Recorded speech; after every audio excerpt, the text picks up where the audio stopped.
gotta confess, it's been a while since I've been doing street photography. 5 weeks actually, which is a lot. The reason for that and the lack of videos is because I got sick, got a really bad sinus infection, and it took me a while to get back to where I was in the health or the mood to be out in the street photographing people. So apologies for that. I'm feeling much better, and this is gonna be my first time since I stopped coming to do street photography in a while.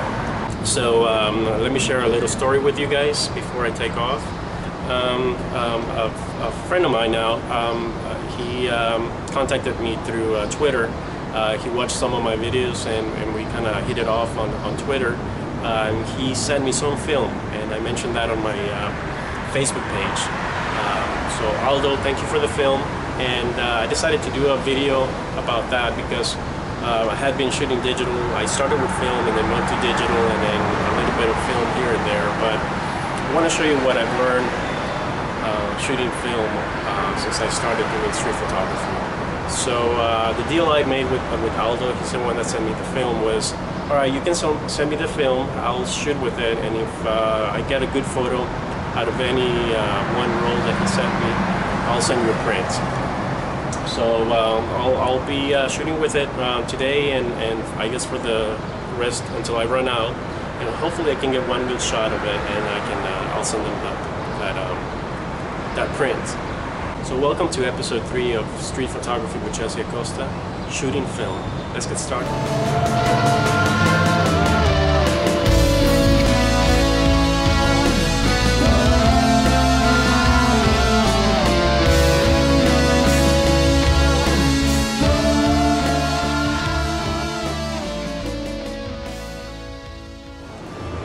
I've been on the street for about an hour, and I'm feeling the effects of not being out here shooting photos like I should be. Like I said, it's been over 5 weeks. So I had a roll already in my camera which had maybe like 2 or 3 photos, and I shot 2 and decided just to waste the last one because I wanted to start with the brand new roll of film. So that's what I'm gonna do, and I'm getting a roll of film that my friend Aldo sent me. This is Kodak 400 T-Max, and we're gonna put this on my camera. The camera that I'll be using today is the one that I feature on one of my videos. It's the Canon QL17 G3, and this is a 24 exposure and Tri-X Kodak Professional. I'm gonna put that in my camera. Hopefully I'll get some shots, and we'll see. And then I'll go into why shooting film is important, at least for me, and maybe you can get inspired by that.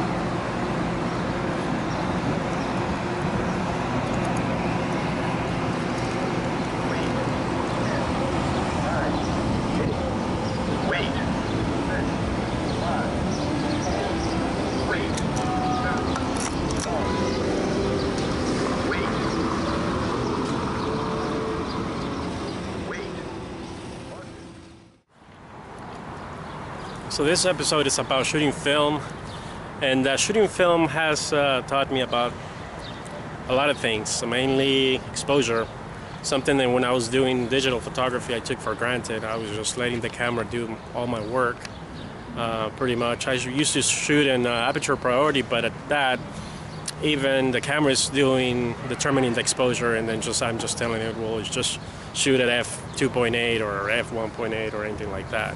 But once I started going with film, I started learning the Sunny 16 rule. If you don't know what that is, look it up, and it's pretty interesting. And then I started putting that knowledge into shooting film in manual mode. So that means just looking at the light, making a decision of what the f-stop should be, or what the exposure value should be, and then just going for it. And it's a cool skill to have, because now you don't. I'm shooting film cameras which work without batteries.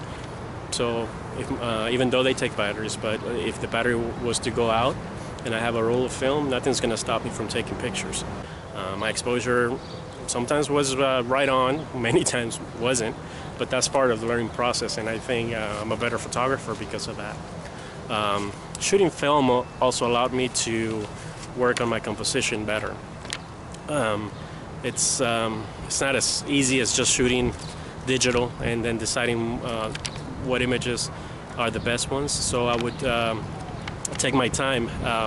Many times at first I would decide not to shoot an image based on different elements. So if I didn't feel that the image was good enough to make a print or to shoot it on film, I would just move on to the next image. Something that if you're shooting digital, it's not an issue because you can just take it and decide later. So when I did digital photography, I was more concerned with the camera and how cool the camera looked. I never paid attention to the composition. I heard about it, but I didn't quite understand it. It was when I started using film that all of a sudden it was like composition is just as important, and selecting your shutter speed or your aperture and all that. So to take a time to study what I did, I studied Cartier-Bresson, and I studied a lot of architecture and geometry because I like shapes. So any shape that I find interesting, I wait because I still want to have that human element in it, the organic element. I mean, it's cool to do just a shot of something, I don't know, of architecture, but it's better to have a human element in there. I mean, at least that's my style. Shooting film has taught me to see the light also. Something that I would hear when I was starting photography, but I wouldn't really understand. And that's all it means is you see the light and you expose for the light. And before, like I said, the camera makes its own decisions based on algorithms, computer algorithms, and so on. But now you see the light and you expose for the light. And sometimes that person might be underexposed, especially on street photography, but it's the overall scene that I'm trying to expose for. So that's three things that I've learned from film, and that's what I wanted to do this episode, because all this time when I started with film, and I just saw my street photography progress.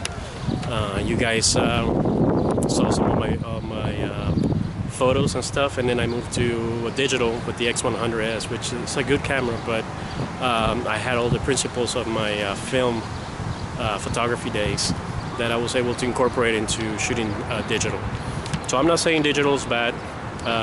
All I'm saying is if you want to learn more, try film.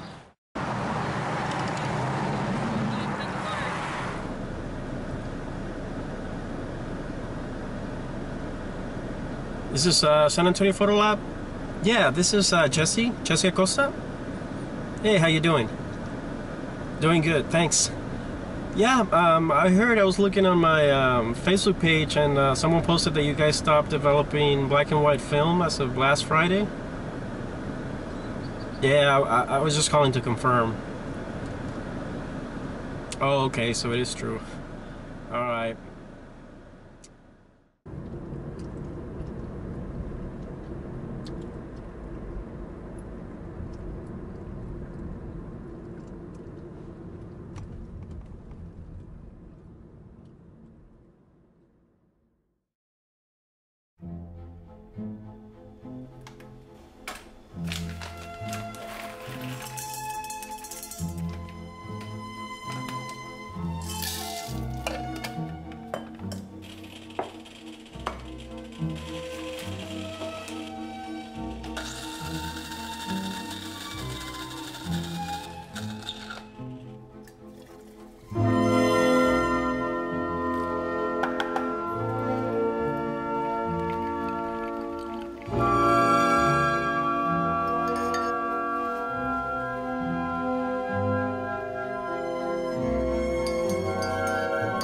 As you can imagine, I was devastated by the fact that my lab would not develop black and white film any longer. During the days after filming the first part of this episode, I went on a journey trying to find as much information I could regarding developing film. I ordered supplies, bought the chemicals from my local camera store, and the day before I mixed the chemicals from the powder concentrate. This morning, after making my coffee, I made some last-minute notes. This would be the first time I would develop a roll of film.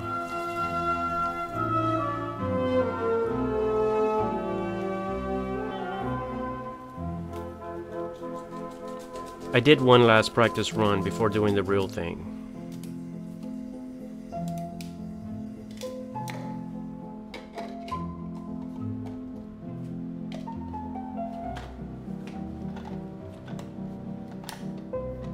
Something that was very helpful was me downloading an app called Develop.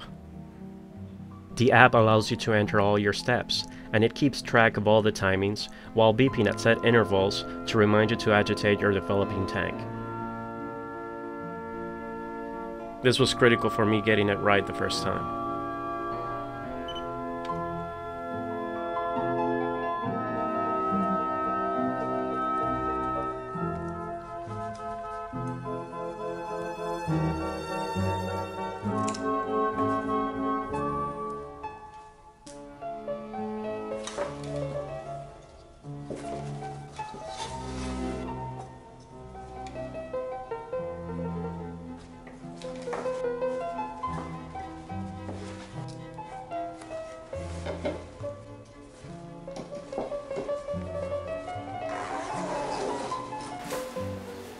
So this is the first time I'm doing a roll.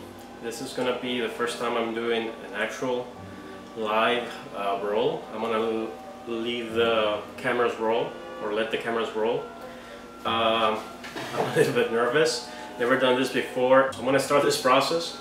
I practiced last night. I can feel my heart pumping. I mean, it's just film, but still. So the first thing that I'm gonna have to do is get my roller. Alright, I think this is it. Alright. Put in my my film. I was able to do it real fast, but looking at it, but now that I don't see it, it's different. Hopefully this video won't go on for forever. I think I got it on the first try. That's weird. Okay, I'm rolling it.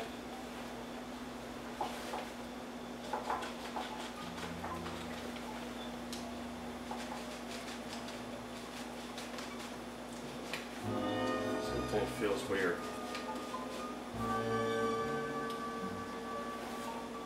We're almost done.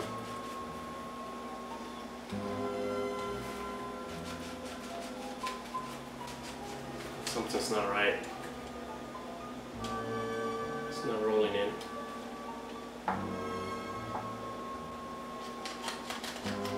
There it is. Alright, I just need to find my scissors and then just cut this. Hopefully it won't. There it is. Roll it a few more times. There it is. Find my tank. Or find my spindle.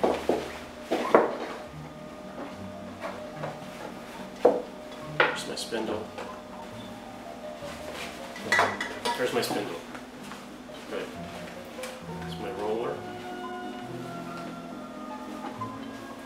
My other roller.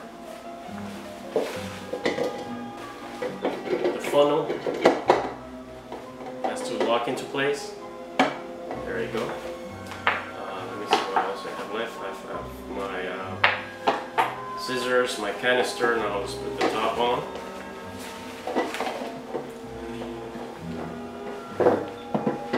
Now this top is weird because it takes a while to put on, which is not terribly wrong right now because I mean it has a funnel and I have to remove the lid in order to put the chemicals, so it's not a big deal. Alright, so I don't have any other parts up anymore. I got my scissors, my film canister and everything. So now it can come out of the bag.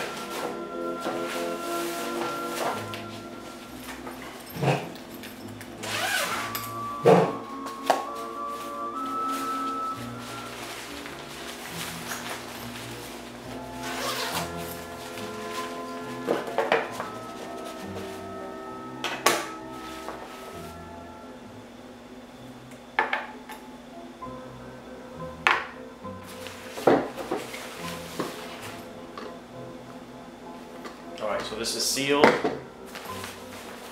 don't have anything else. Bag can be put away.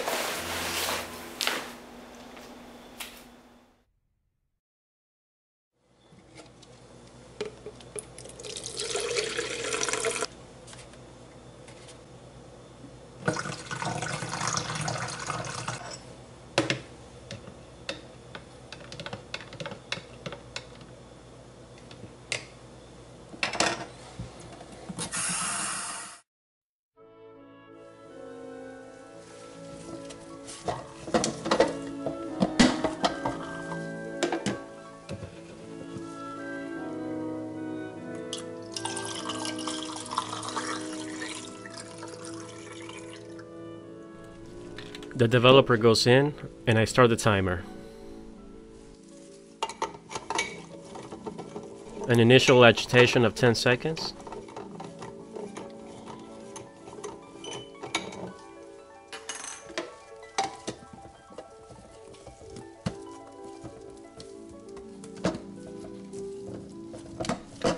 While the film is developing, I'm already thinking about the next step. I'm rinsing the graduate to get it ready for the fixer.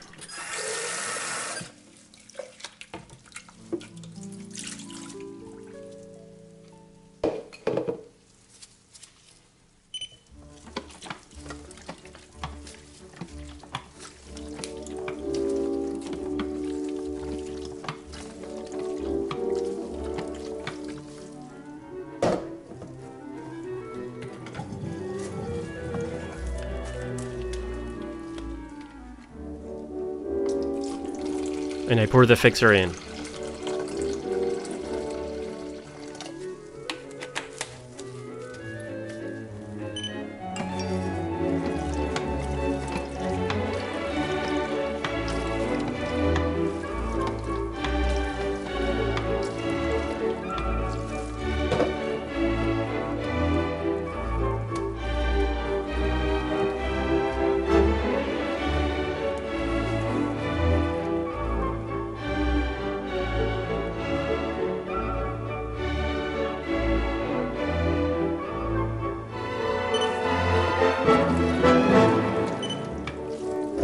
Looking back at my video, I noticed the agitation was a little bit too rough. Next time, I should probably slow it down a bit.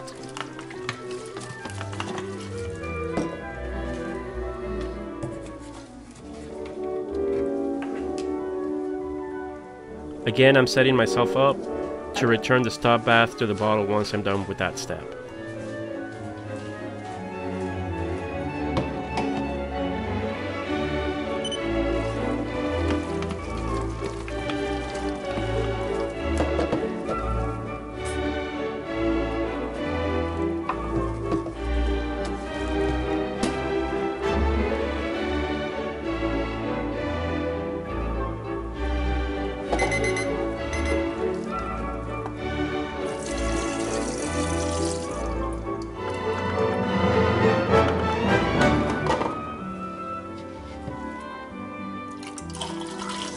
Next goes the stop bath.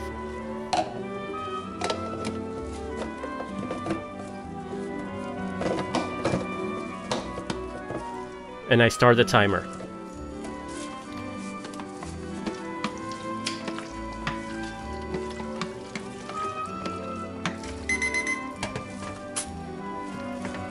And I pour it back into the bottle.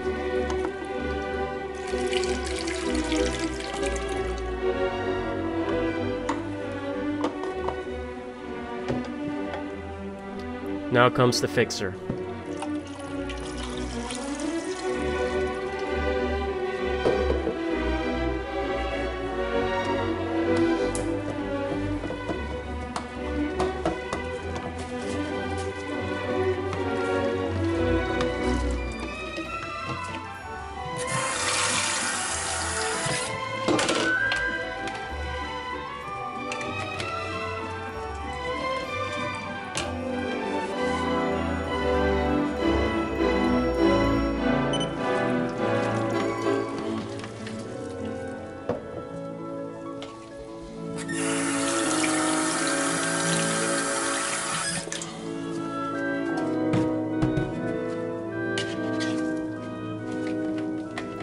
I now set up the fixer so I can pour it back into the bottle.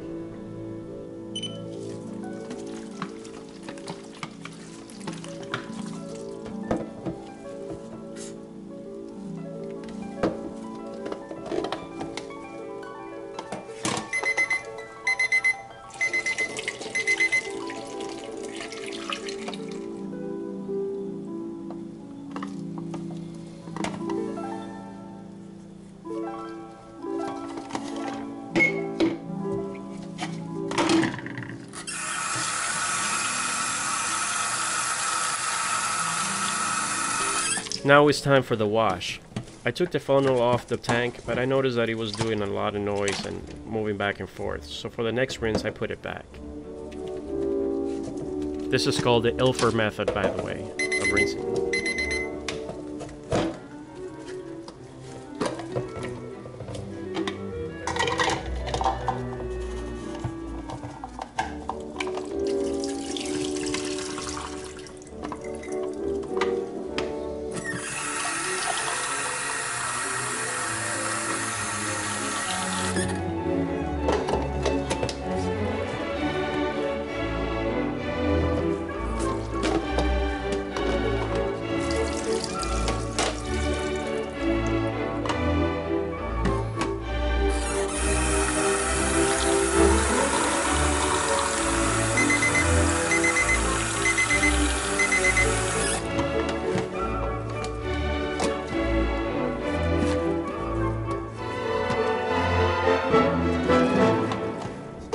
The Ilford method of rinsing consists of filling up the tank, doing one inversion, and disposing of the water.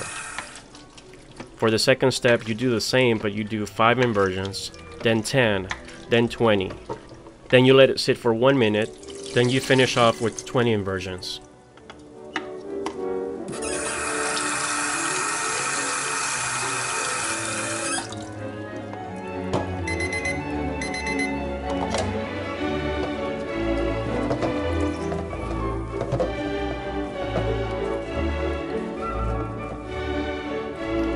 Sometimes your gloves or hands might get wet. It will be difficult to change to the next screen.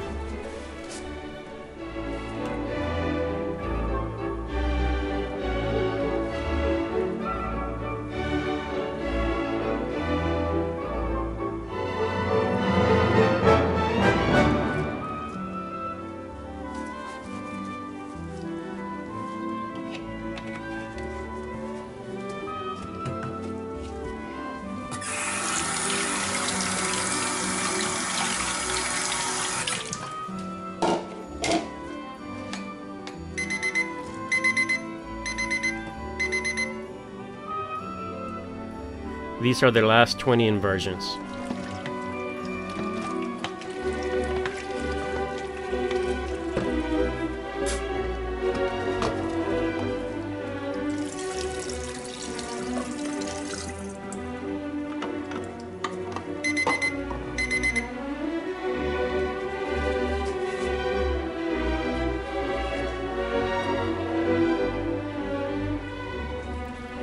And finally, the wetting agent, which helps the film dry evenly.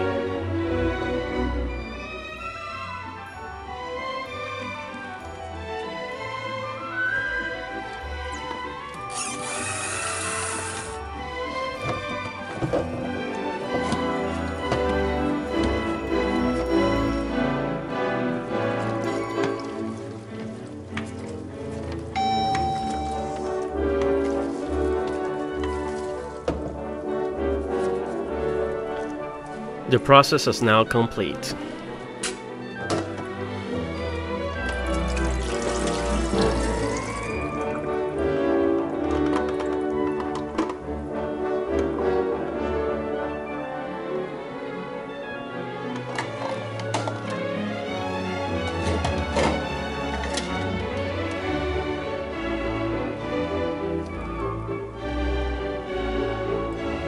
At this point, I'm not seeing any images, so I'm freaking out a little bit.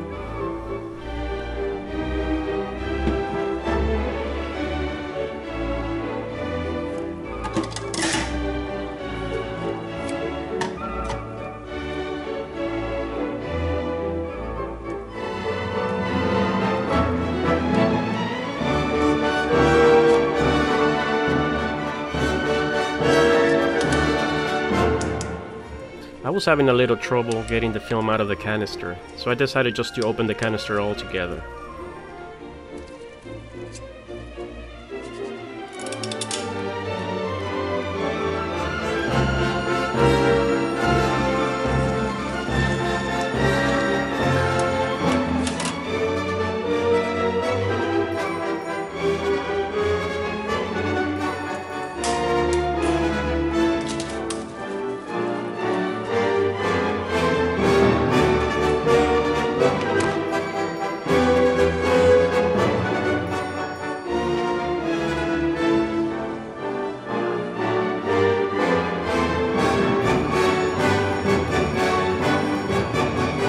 Truly, one of the best experiences of my life. Well, I'm exhausted. It's a combination of getting it correct and all those different steps and being my first time and setting all the cameras and all that work. Hope you liked the episode. Like I said, I'm exhausted. That's it. Thank you for being part of my experience. Sorry about the wait. I started doing the video on film, and in the middle of that I got news that my lab stopped doing developing film, and I wanted to show you some of the photos. So I guess it turned out for the best because I learned something new and got to show you guys this. So thank you for watching. It's hot and I'm tired, but thank you for watching. Thank you for all your comments. You guys being real positive and always send me messages, and I like to read those, and that makes me think that I'm doing something right. So I appreciate all that. I try to do these videos as much as I can. I am a photographer, not a videographer, so it takes a lot of me to do these things. But I appreciate all the support, and see you next time. Thanks.